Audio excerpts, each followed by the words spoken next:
And welcome back, ladies and gentlemen, to another video with me, a bald-headed boy scribe. I hope you guys are doing devilishly good. And I know we've had quite a lot of discussion back and forth, really, ever since the era of the anniversary dropped. And I thought we would get some varying opinions about the state of the game. And what better way to really dive into that than to have one person who has spent no money at all and another person who has spent more than most people earn in a year.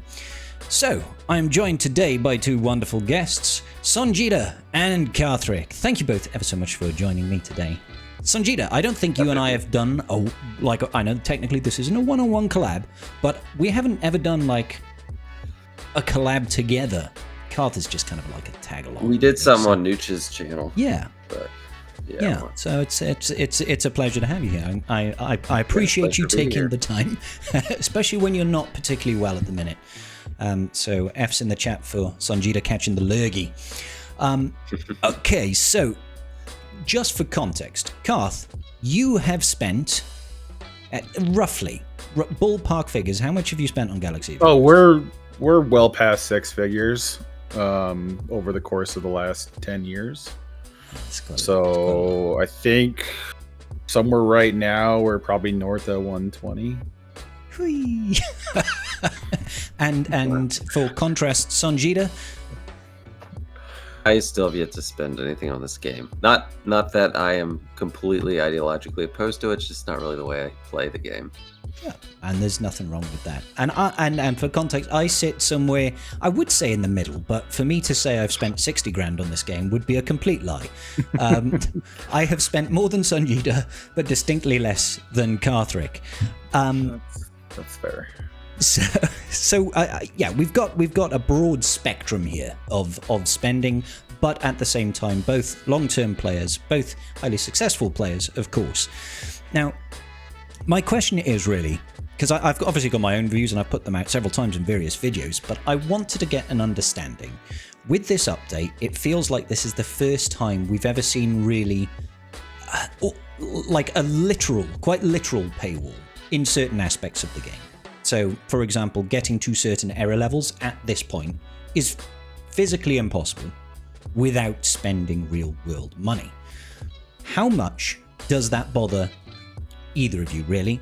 I want to start with Songeta. How much does that bother you that you can't actually error level without real-world money for now? It doesn't bother me too much because, I mean, if you go to your shard or like global and you look at the top, and it's obviously people like way ahead, closer to like 95 than 0.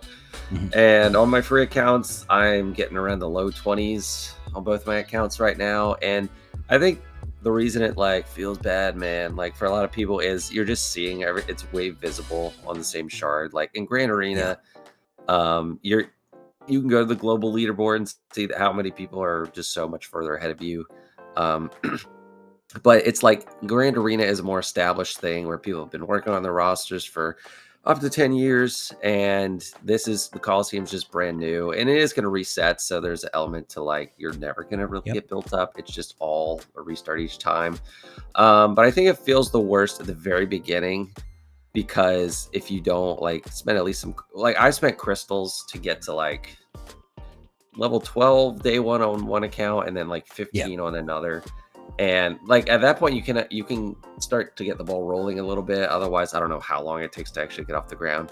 But I'm starting to feel like I can actually make a meaningful differentiation. And what's so fun about the game to me from a free perspective of like trying to find the most effective path and efficient path and like things when you start an account like in this game, everyone's like on the same level and then you just diverge in a million different paths. And Coliseum for the first couple weeks doesn't really feel like that at all. But I think it will start to feel a little bit more like that when we get more characters, even with IG 20 or IG 90, whatever he is. Like there's a little bit of a choice now for me. Like, do I level up Luke more or IG 90? And like I can kind of tinker with that on each account. And I've almost cleared the stage 2 on my small account. I care more about the rewards on my small account. And I've almost cleared stage 2, which seemed impossible at first, but then they changed and you can actually damage things now. But then from a reward standpoint, it's phenomenal for like a free player. like it's not replacing anything. It's not saying, okay, well, there's galactic challenges are gone, but those were all kind of like, it was just feeding into the era track anyway. It's just brand new rewards without a necessarily required input. I do think you like spending some crystals at the very beginning of an era, not even just each character, an era, will get you in a better spot. But those tokens are amazing. Like getting free gear 12. Like I'm starting to think the gear 12 is the way to go. Those carbonite tokens. Oh, not the the lightspeed tokens from the area like, stores. Yeah, it's like basically removing Kyrotech as a bottleneck. And then you can just focus on gear 12 and gear 13. So from a reward standpoint, it's great. It's starting to feel a little bit better. Like if there's some meaningful strategy, I can work with it. Like I'm starting to toy around. There's different approaches.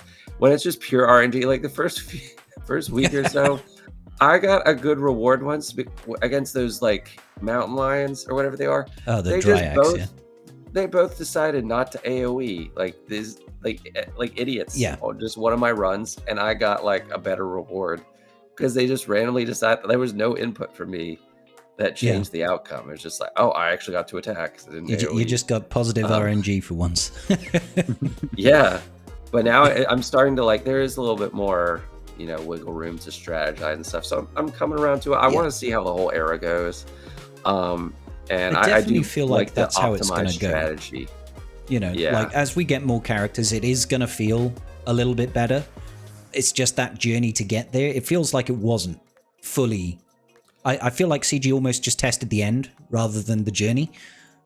And like maybe the end feels great, but like when you're stuck there with like a level 7 Luke at the start, you're like, and it is weird how like their plan to get everyone to where they said the level 65 is just like a massive dump with every new marquee that they didn't tell us at all. So we're sitting there like, how are we supposed to get up? There's like, it's impossible. And now they just keep making each level, like now you can spend crystals on the level 50 and 25 stuff where it wasn't there all before, which I think that one's like a bad deal. I'm not gonna like do that, but yeah, like we should have known that they're gonna give us a massive dump, because that is not what a normally a marquee you get like a trivial amount of gear. You get like 2 of these little pieces, so we're not used to getting such a substantial like pot with a marquee thing. So it is like there's no analog to it in the past. No, so, brand like, new system, out of right? nowhere. Yeah. And we've been conditioned as well for forever basically in this game that a marquee reward is a marquee reward. That doesn't change necessarily. Whereas this new one is like, oh, every time we get a new marquee in each era, the next one is going to give you more and more stuff to level up your character. Yeah. Whereas you get like you do Farm Boy Luke, and like I can go to level 5, and there are 65 levels. How am I getting to 65? But hey, okay, cool. Thank you, Songeta. Karth, your opinion, how does it feel from, because obviously very different worlds here. You're quite happy to spend money, but how does it feel when it's almost like you have to pay?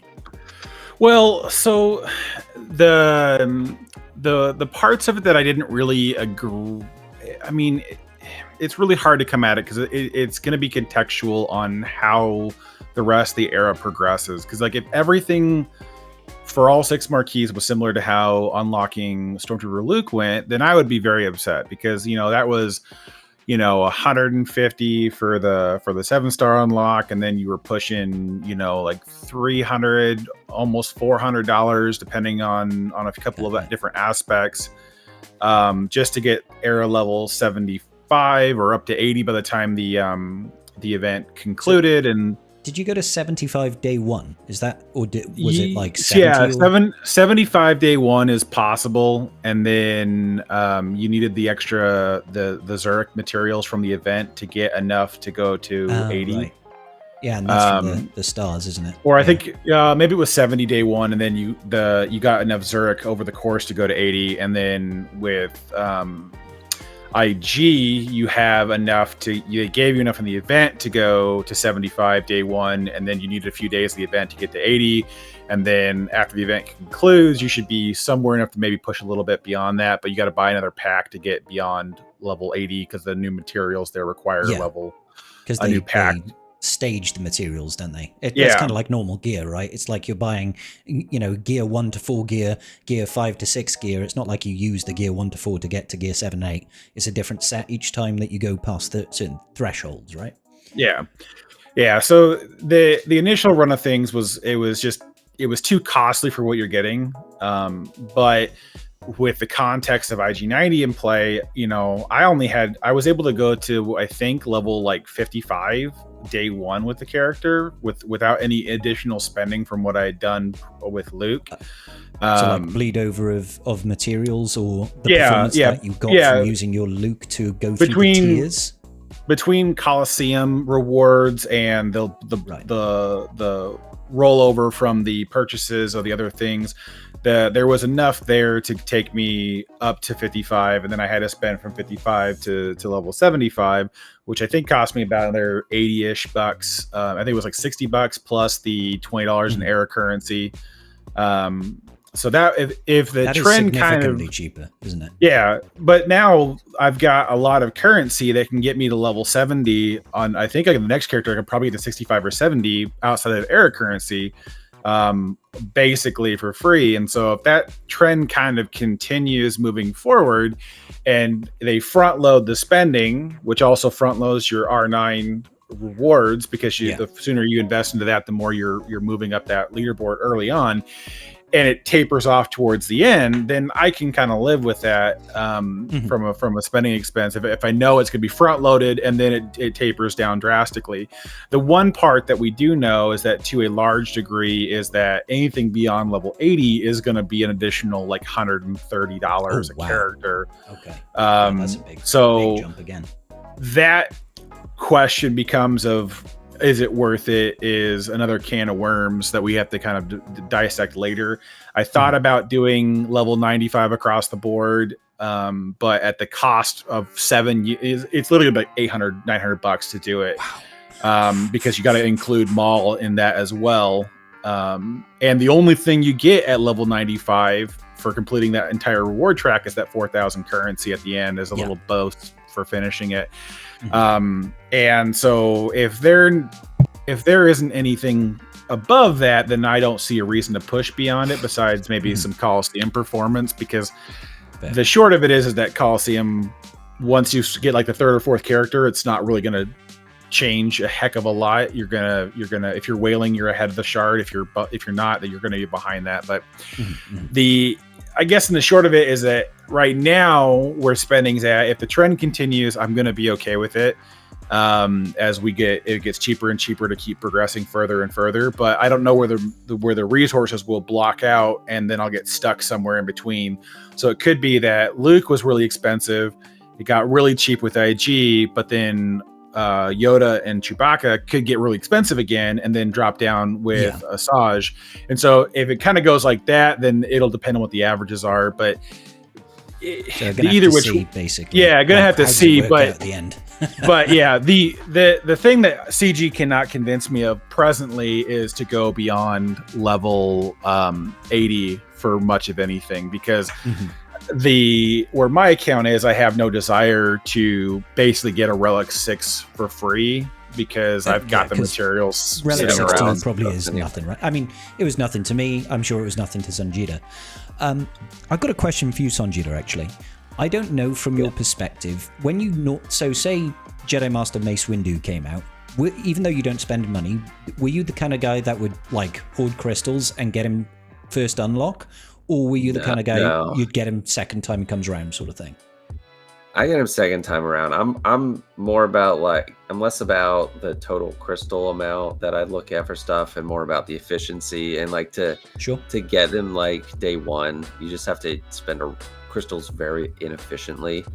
And it's it's not worth it. Like, I'd rather just farm them with a 25 and a 50 refresh for the last couple characters and get around. And like Jedi Master Mace is kind of a bad example because he just wasn't really that good. But yeah, now I almost always get the second time around. And then for GLs, I just unlocked Tana like a week or so ago, and I'm working on his ultimate. So, and there was just two seasons without him. So I'm like, I'm so used to that. Yeah, it's not even.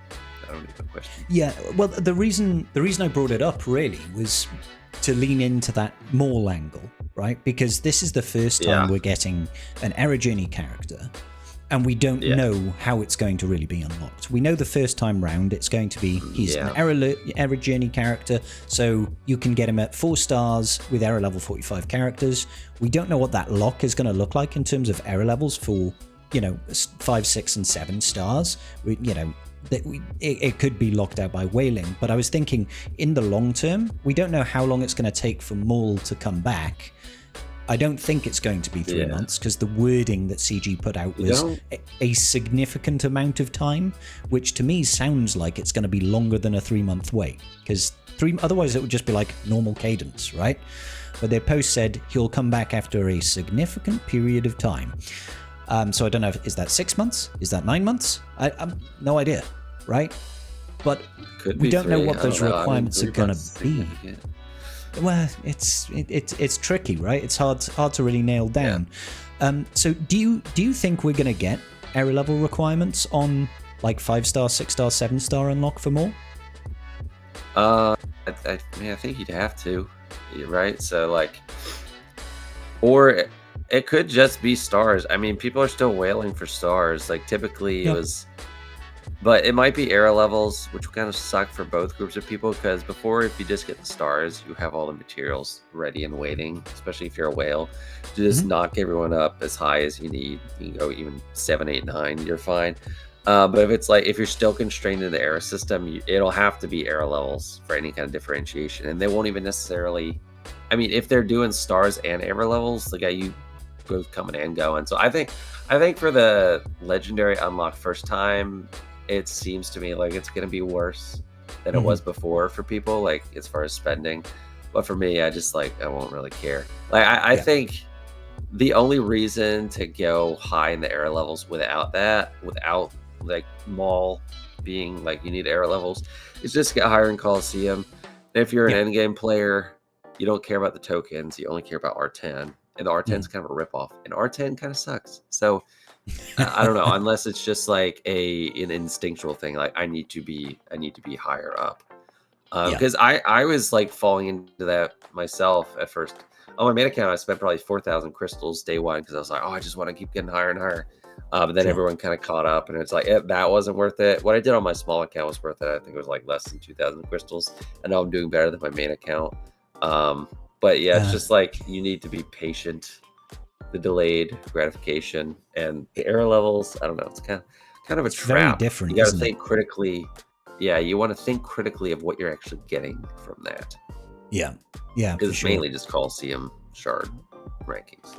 Yeah, basically, right? It's to get that error currency, and do you throw that into Lightspeed tokens or R10 mats? And like you said, R10 right now doesn't feel particularly worthwhile, but I'm sure next year. I definitely feel like that's going to change. Like, I'm sure we'll start seeing R10 requirements, maybe not straight away, but maybe the second half of next year, we're going to get something that needs an R10. I also think it's going to drip feed more and more R10 materials from other sources, or perhaps they'll tweak the cost in error, because it's prohibitively high. Like, how much daily do you get from Coliseum? Are you in like the 300, the 500? I get a 100. Like there's so many people that have spent like a little. If you spend a little bit, I think you're probably gonna set yourself in the 200, 300 range. I get 100, and then I'm happy if I can get 200. Like 300, like 300 is that top 30 or no? 300 is 31 to 60. Top 60. Yeah. I got like 72 recently is the best, and like I had a really good run. And I had people in my guild asking me, how'd you get that? Like, were you lucky? I was like, I was lucky. But yeah, I don't know. Maybe as we go on, it changes, but yeah, it's like 100 a day. So it's like every 10 days it's free Gear 12 character, which is it's not too bad. Here. And then if I get higher, that'd be every 5 days. So yeah. And Karth, you only spent a little bit of money, so I'm guessing you can't even break top 2. I mean, it just again, it comes down to the RNG. Like I'm not worried about being out of the top 10 of my shard, but like yesterday with the challenges yesterday, I couldn't get good enough RNG to clear the tier. I got 96%, but I was lacking a crit, or the boss would crit me, and I would just wipe out right there at the end. But there are people that have the exact same or lower error levels than me that were just able to get RNG in their favor. The damage rolled high, they were able to get more crits or whatever it ended up being, and they were able to complete the tier and go to the next one. But for me, I'm not really worried about that. There's like 5 people in my shard that are spending as much as I am. So if I'm ever outside the top 10, then I'm just plagued by cheating at that junction. There's not really a way that I'm really worried about it. They've been pretty good about it, but they've been really good at painting a target on their back, saying, "Hey, I'm cheating." Yeah. When you see those guys with like 427 million score, you're like, yeah, with 20,000 GP.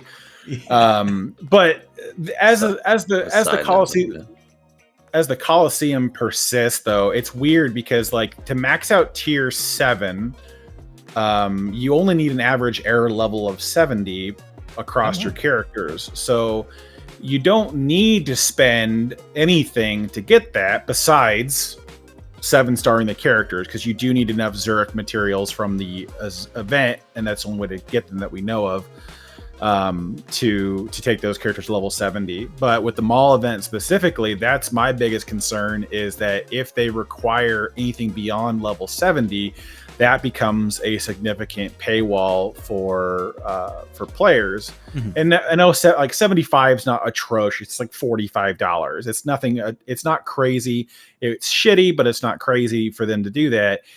But when if you go to like 80 or 85 or 90, or God forbid all the way up to 95, I mean, that's a massive paywall for people to engage in content. And all I see people doing at that junction is going, I'll just wait until the return, because I'd rather Relic 5 this character in 3 months and run the event than ever, shell out ungodly amounts of money just to be able to complete this on the first pass.